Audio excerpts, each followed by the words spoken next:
au milieu d'un monceau de roches accroupies, sur le chemin qui va de l'Euctre à Thespie, un antre affreux s'ouvrait, sinistre, horrible à voir.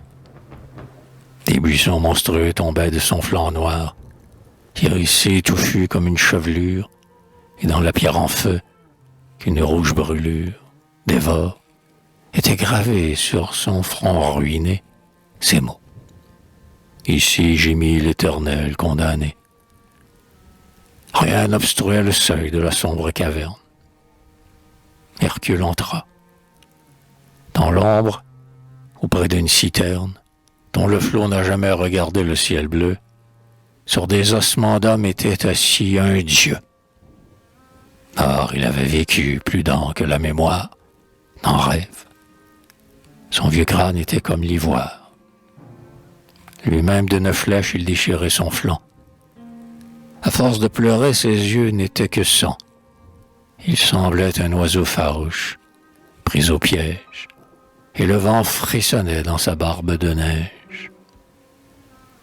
Près de lui, devant lui, partout, des ossements blanchissaient sur le sol ténébreux. Par moments, un grand fleuve de pleurs débordait son œil terne, et le beau vieillard Dieu pleurait dans la citerne. Le fils d'Amphitryon fut saisi de pitié.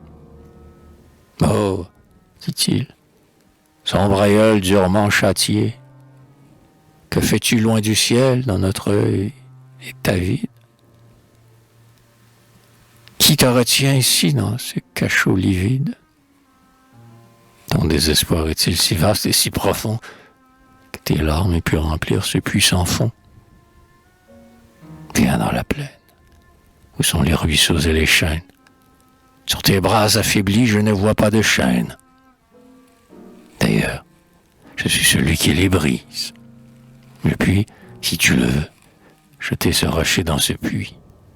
Quelque dieu qui maudit ta bouche révoltée, je te délivrerai, fusses-tu Prométhée. Le vieillard exhalait des sanglots étouffants. Hercule dit, « Suis-moi, laisse aux petits enfants cette lâche terreur et cette angoisse folle. Il n'est pas de douleur qu'un ami ne console. Viens avec moi. Remonte à la clarté du jour. » « Non, » répondit le grand vaincu. « Je suis l'amour.